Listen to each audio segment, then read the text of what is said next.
आज पाकिस्तान तहरीक-ए-इंसाफ के लिए सुप्रीम कोर्ट ऑफ पाकिस्तान से ठंडी हवा का झोंका आया है, लेकिन सवाल बड़ा सादा सा है। ये तो पिटीशन एक्सेप्ट हुई है, 23 सीटों के ऊपर नोटिफिकेशन मुअत्तल हुए हैं, अरकान असम्बली की रुकनियत मुअत्तल हुई है। अब ये फैसला आपको जुज़ वक्ती दिखाई देता है क्योंकि अभी लार्जर बेंच बनना है और उसके बाद केस डिसाइड होगा, या आपको लगता है कि यही सस्टेन करेगा?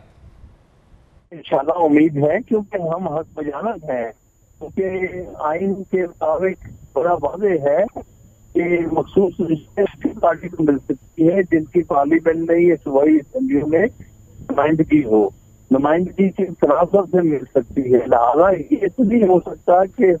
नशस्तें एक पार्टी ने जीती हो, उसकी मखसूस रिश्ते दूसरी पार्टी को दे दी जाए। इससे बड़ी नाइंसाफी क्या हो सकती है और जाती क्या हो सकती है। तो हमें उम्मीद है कि सुप्रीम कोर्ट इस मामले में इसका जो हक है उसको हक देगी और उनको उसके साथ इंसाफ किया जाएगा। आबिद खान साहब, इस फैसले का पाकिस्तान तहरीक-ए-इंसाफ को क्या फैसला जो फायदा है वो होता हुआ देख रहे हैं? सदारती इंतखाब हो गया, सेनेट इलेक्शन हो गया, कायदे ईवान का चुनाव हो गया, स्पीकर का चुनाव, ये सारे जो अहम मरहले थे वो मुकम्मल कर लिए गए। अब इन नशस्तों से पीटीआई को क्या फायदा पहुंचेगा? देखिए, एक तो नुमाइंदगी नेशनल असेंबली में और सूबाई असेंबली में बढ़ जाएगी पाकिस्तान तहरीक-ए-इंसाफ की। इसलिए फायदा ये होगा कि जो गलत किस्म की कानून साजी करने की कोशिश की जा रही है उसको रोका जाए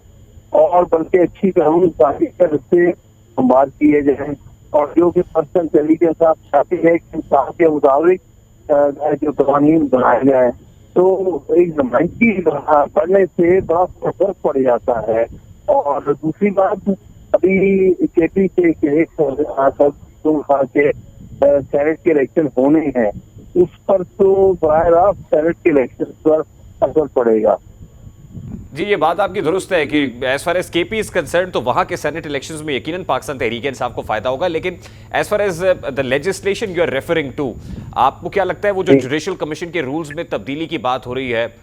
या जजेस की जो मुद्दत मुलाजमत है उसमें तौसी की बात हो रही है, आप समझते हैं कि वो करना नामुमकिन हो जाएगा या मुश्किल हो जाएगा हुकूमत के लिए? यकीनी तौर पर, क्योंकि ये जो प्रपोजल आ रही हैं वो बिल्कुल आइन के रूह के मुनाफिक है, बल्कि वो कोशिश की जा रही है कि अदलिया को अंदर से तब्दील किया जाए और कुछ लोगों को गैर जरूरी किस्म के फायदे पहुंचाया जाए और दूसरों को नुकसान पहुंचाया जाए और अदलिया को आपस में तकसीम कर दिया जाए। इंशाल्लाह ताला इन कोशिशों की नफी होगी और कोशिश को आगे बढ़ने में भी किया जाएगा।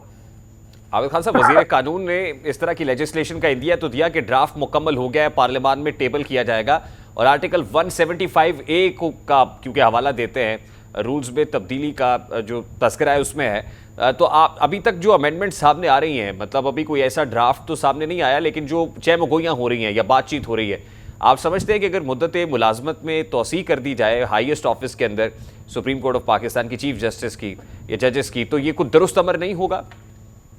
बिल्कुल गलत कदम होगा और बड़ा ही अफसोसनाक कदम होगा और इससे बहुत ही नुकसान होगा। पाकिस्तान की तारीख भरी पड़ी है इन इक़दाम से और इन इक़दाम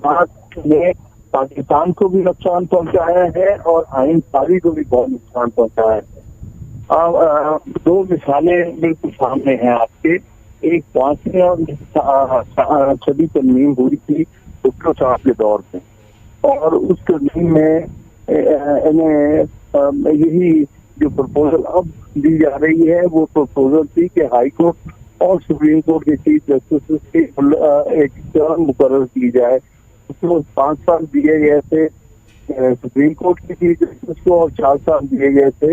हाई कोर्ट के चीफ जस्टिस को। उससे बहुत रिजेंटमेंट पैदा हुई थी और आपस में हालात बड़े बिगड़ गए थे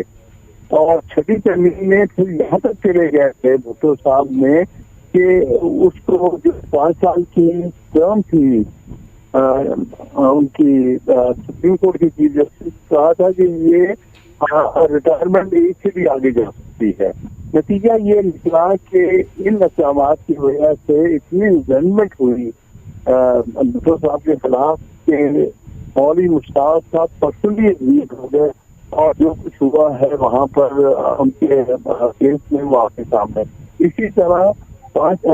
जमीन की वजह से अनवर हक साहब जाती तौर पर डिस्टर्ब हुए और उसका नतीजा सुप्रीम कोर्ट में सामने आया। तो ये तो बड़ा बिटर हिस्ट्री है हमारी। फिर दूसरी अटेम्प्ट हुई थी 2002 में, बजरीना एल को मुशर्रफ ने 3-3 साल सारे जजेस को इजाफा किया था उम्रों में, और उसकी वकला ने इतनी शदीद मुखालफत की थी कि पूरी मूवमेंट चला के मजबूर होना पड़ा था सभी करने के तहत कि वो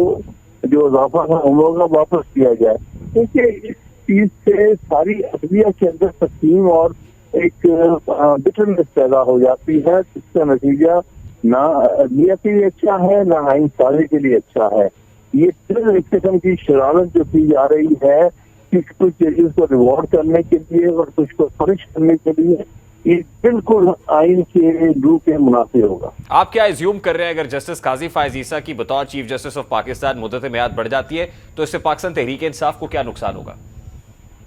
देखिए, तहरीक इंसाफ का नुकसान तो एक एलिमेंट है, वो ऐसे है कि अभी तक वो तहरीक इंसाफ को माफ नहीं कर रहे हैं, क्योंकि उस जमाने में जब तहरीक इंसाफ वो इख्तियार में थी तो उनके खिलाफ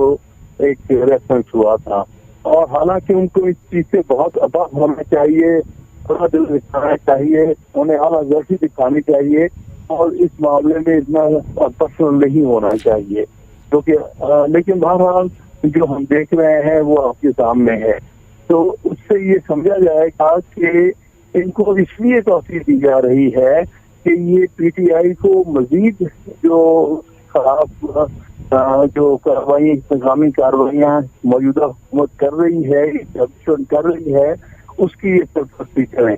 तो ये तासुर उभरेगा जिससे मुल्क के अंदर इंसाफ की माहौल खराब होगा और खुद कारी साहब के लिए अच्छा नहीं, तारीख में उनको अच्छे अल्फाज में नहीं फिर याद किया जाएगा।